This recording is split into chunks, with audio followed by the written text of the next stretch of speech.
This is HuffPost Live. I'm Josh Sepps. If you do the crime, you do the time. After which you rejoin society as a citizen who's paid his debt. That's how justice works, right? Well, no, not really, not here, not mostly. Almost 3 million Americans are forbidden from voting, for example, because they've broken the law, even though they're no longer in jail. That's more people than live in all of New Mexico. And the US is joined by only 3 other advanced nations in doing this: Armenia, Belgium, and Chile. The US has by far the biggest prison population in the world, with more than 2.2 million people incarcerated. In fact, America has 4% of the world's people, but 25% of the world's inmates. To discuss this excluded subclass of people who live amongst us are Michelle Alexander, civil rights advocate and litigator, and author of New York Times bestselling book The New Jim Crow; Jeremiah Hancock, who was convicted of armed robbery at the age of 18 and served over 15 years in prison. He was released recently; and Daryl Atkinson, staff attorney at the Southern Coalition for Social Justice. He's also served 40 months in prison. Thanks for being with us, all of you. Michelle, let's just kick it off with you. The basic question here is, what does my democratic right to choose, for example, who represents me in Congress have to do with my having committed a crime that was put to rest years ago? What's the link? Well, I think in a democracy, there should be none. In fact, for all of the talk about reforming felon disenfranchisement laws, I think we ought to be asking ourselves the question, why should anyone ever be deprived of the right to vote? You know, in many Western European democracies, people in prison have the right to vote. But here in the United States, not only do we strip people of the right to vote in prison, but we also ban them from the voting booth for months, years, or in some states for the rest of their life because they were once convicted of a felony. According to the U.S. Supreme Court, felon disenfranchisement is constitutional only if it's understood not to be punishment for a crime. But it is very difficult to imagine what other rationalization there could be for denying people the right to vote after they have been convicted of a crime. Simply because you have done wrong, even if it is a horrible wrong, does not mean that you are no longer a citizen and no longer a member of the democracy with the right to have some control over who your vote is cast in favor of, and to have the opportunity to participate in the democracy that you are a member of. What is the rationale, do you think? Is it a moralistic one? Is it something along the lines of we live in a society of laws and there are certain obligations as well as certain rights, and once you breach that compact, I suppose, between yourself and the larger society, then you've abrogated your right to receive the benefits of being a member of the society? Is it that kind of lofty stuff, or are there specific reasons why they think that in a practical sense you should no longer be able to vote? Well, I think many people have attempted to rationalize stripping people of the right to vote, along those lines, and the idea that, there is a social contract, and when you violate that social contract, you no longer have the right. You have forfeited your right to participate in our democracy. But, the U.S. Supreme Court has also made clear that voting is a fundamental right, one of the most fundamental rights that we possess. And I think in a democracy, you could argue that it is the most fundamental of rights, right up there with the right of free speech in order for a democracy to be genuine. And once you start coming up with categories of offenses for which you no longer have the right to vote, it's a very slippery slope. I mean, once upon a time, the right to vote was denied only for, a relatively small category of crimes. But now today, anyone convicted of a felony in some states is denied the right to vote, including someone who's simply, convicted of felony possession of marijuana in some states may find that they, are stripped of the right to vote for a period of months, years, or depending on the state they live in, potentially the rest of their lives. And I think we ought to take democracy more seriously. If we want people who may have committed crimes to become serious upon their release about reintegrating into their society and being productive, caring members of society, well, then it makes no sense to make them feel as though they have no stake in that society at all and that their voice means nothing. And that is what we do in our country today. We send the message to people convicted of all kinds of crimes, but especially those convicted of felonies, that you no longer count. you have no voice, you have no worth. And not only are we not going to allow you to, find a job or get housing, or perhaps even food stamps, depending on the state that you're living in. Not only are we going to make it difficult to survive, but we're going to make it impossible for you to cast a vote and have any hope of changing the laws or the circumstances or the policies that are keeping you in this permanent second-class status. I think it's immoral and irrational, really, if what we want to do is create safer, more caring, compassionate communities. You mentioned that it depends on what state you're in. It's a good point. Let's just take a look at a map of felony disenfranchisement, because obviously it differs from state to state. There are only 2 states, that's Vermont and Maine, in which felons never lose the right to vote. In 11 states, those are the ones in pink on this map, felons can be permanently prohibited from voting. How do these state differences break down, Michelle? It looks fairly predictable when you look at the fact that pink and orange are the harshest and blue and green are the least harsh. No, I think it's no irony, actually, that, the states that are blue, where people who have, who never lose the right to vote, no matter what kind of crime they may have committed, are states that are overwhelmingly white. Felon disenfranchisement laws can be traced to our history of racial injustice in the United States. There's been a tremendous amount of research and a number of good books that have been published, documenting that felon disenfranchisement laws were passed in many southern states, right, at the same time that literacy tests were adopted to try to keep African Americans from the polls, and poll taxes were adopted. And we have given up those kinds of tactics, poll taxes and literacy tests, but felon disenfranchisement laws have lived on, and there has been, a continued effort to rationalize keeping out, some segment of our society from the polls, even when it has a racially disparate impact as a result of our incredibly biased drug war and escalation of mass incarceration through discriminatory police tactics and the like.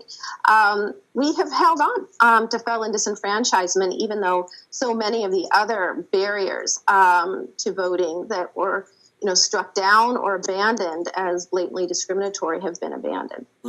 Daryl, I want to bring you and Jeremiah into the conversation. You're an ex-felon, of course, who's turned his life around. What kind of restrictions do you continue to face despite no longer being in jail? No, excellent question. And, for me, this question around voting is very up close and personal. So even though I've gotten my bachelor's degree, my law degree, I'm licensed to practice law in both Minnesota and North Carolina, I am permanently disenfranchised from the ability to vote in the state of Alabama, the state of my birth, because I was convicted of a crime that they designate as a crime of moral turpitude. One thing that I would highlight is that people in the formerly incarcerated community, we tend to shun terms like ex-felon, ex-offender, ex-convict, because they're labels that really describe conduct, not who we are as people. We're more than the sum total of some of our worst mistakes. We're fathers, we're husbands, we are community members, and we really encourage folks to use people language. So people who've been to prison or jail, people with criminal records, people with felony convictions, because the operative word is people, and it humanizes us and affirms our humanity, not just the crimes that we committed. Good point. Jeremiah, you're only out of prison for a few months ago. How have you found it coming out?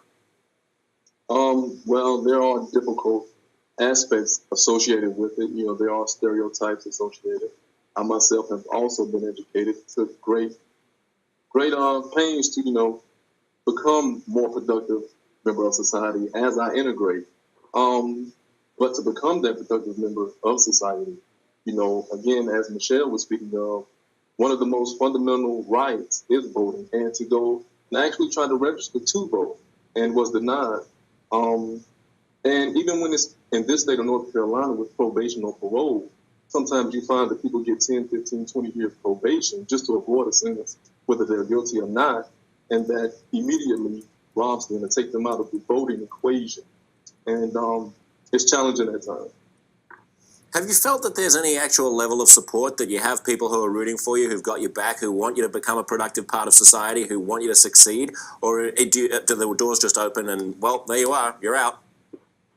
Nah. You have a little both. You have a lot of associations and organizations. You have a lot of individuals who are rooting for you, you know. And you have a lot of good people that have turned their lives around. Myself, I went in very young. I came out a different man. You're talking about back when I was 17 years old. I'm now 33. So I actually want to be a productive member of society. You know, be a pillar of my community, volunteer in the local activities of my local elections, local facilities, organizations, associations, as well as on a federal level. So there are people such as Daryl, who is on the front lines, such as Michelle and others involved, you know, trying to right some of the wrongs that have taken place. I mean, a lot of this basically fundamentally comes down to the question of whether or not we actually care about rehabilitating people or just punishing them, right? And that vastly differs between different countries. America tends to have a pretty tough law and order outlook. There are other countries that have way more progressive views on justice. One example that leapt out to us is Norway. In Norway, even the worst offenders face a maximum of 21 years behind bars. Vice paid a visit to that country in 2011. Take a look at this. So in Norway, there's no death penalty, and the maximum sentence is just 21 years. So the penal system here is all about rehabilitation. One of the reasons why we have a prison like this is every inmate in Norway will be released. Someday he will be somebody's neighbor. Right, that's an interesting way of looking at it. We have a socializing training. Preparing them to go back into society. Compare that to one notorious American view on crime, the infamous attack ad that George H.W. Bush ran in 1988. Bush and Dukakis on crime. Bush supports the death penalty for first-degree murderers. Dukakis not only opposes the death penalty, he allowed first-degree murderers to have weekend passes from prison. One was Willie Horton, who murdered a boy in a robbery, stabbing him 19 times. Despite a life sentence, Horton received 10 weekend passes from prison. Horton fled, kidnapped a young couple, stabbing the man and repeatedly raping his girlfriend. Weekend prison passes. Dukakis on crime. Take a look at a clip. I've got Rand Paul this week introducing a bill which would do just that. Take a look at him. And whose brother 30 years ago grew marijuana plants in college. He made a mistake. He probably would tell you now it's a mistake. He still can't vote, and every time he goes to get a job, he has to check a box that says convicted felon. If we're the party of family values and keeping families together, and a party that believes in redemption and second chances, we should be for letting people have the right to vote back. Well, of course, Michelle, the odds of the Republican Party embracing his proposals are 0-0-0, because 1 in 5 African Americans in Florida can't vote, and therefore, if you lose Florida, the Republicans would lose the presidency for the next century, probably. They're going to need Florida at some point. So does this fundamentally come down to a kind of a crude political calculus about who should be part of choosing our leaders and who shouldn't?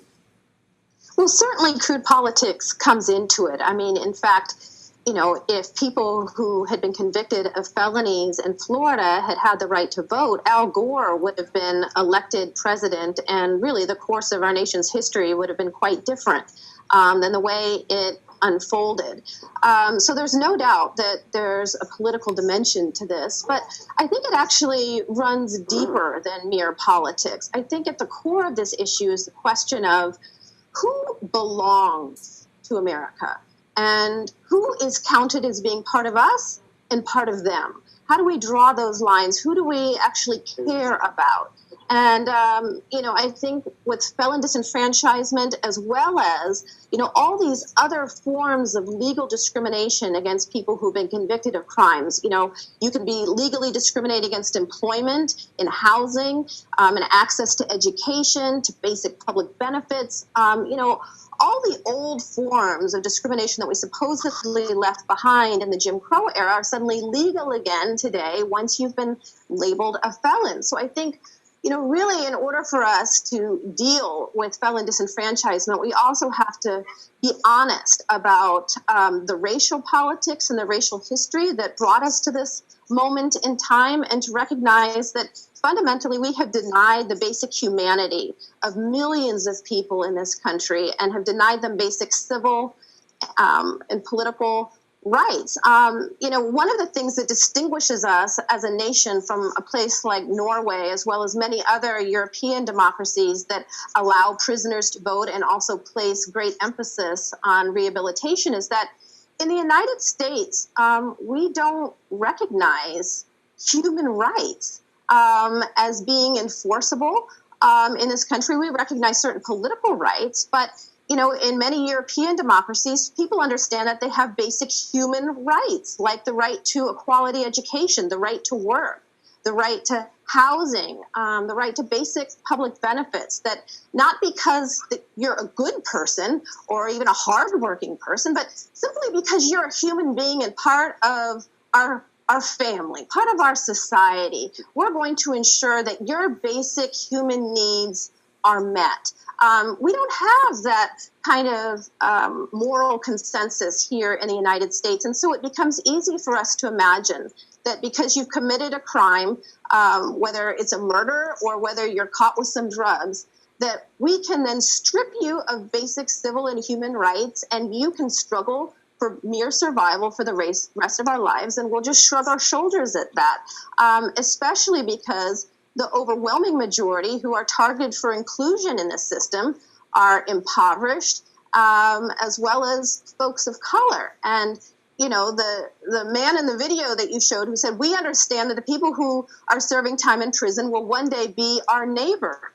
Well, many voters, who support kind of the Get Tough On movement don't imagine that people who are serving time in prison will ever be their neighbors, because our society is so segregated along the lines of race and class that we don't have that same sense of community and caring for those who find themselves behind bars today. Yeah, I was just thinking as you were saying that, Michelle, that's absolutely right. The inequality, and both racial and class and economic inequality, have become so stark in this country that it's actually not true what the Norwegian guy said about American society. It's probably not true that someone who gets out of prison is going to move in next door to a family living in the suburbs with a double-car garage and so on, because our worlds don't intersect the way that they do in countries in Northern Europe. Daryl, I just want to get you in before we leave here. I want to read some comments from viewers as they watch this online. Kwai Chang says, Norway, Denmark and Sweden are some of the most civilized countries in the world. Boring File Clerk says, Norway treats them like human beings. What a concept.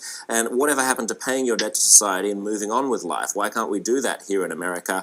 And Linda J says, if anyone knows how to do punishment, it's America. We are a vengeful nation. Do you think that's true, Daryl? No, I think the viewers' comments are definitely on point, but I do want to kind of enter a vein of optimism, if you will. Please. We are at a moment in this country, mainly because of the economic downturn, it forced states to look long and hard about how much money they were spending on prisons and corrections in general. And so we've had a level of scrutiny in looking at our criminal justice system, and Michelle's book certainly contributed to that a great deal and was probably the catalyst for that, in addition to our economic straits. So people are looking long and hard about how we're spending our money right now.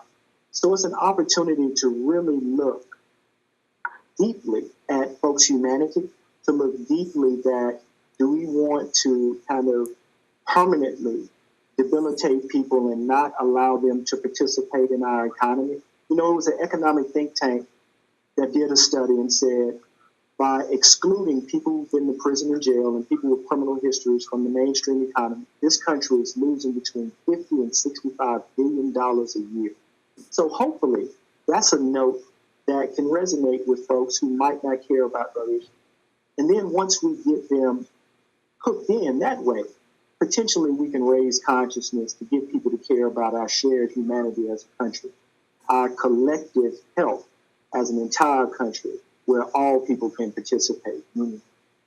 On that optimistic note, thanks to all five of you for being part of the conversation. It's fascinating stuff, and we'll certainly be keeping an eye on it. Stay tuned, of course, for plenty more conversations coming up right here on HuffPost Live.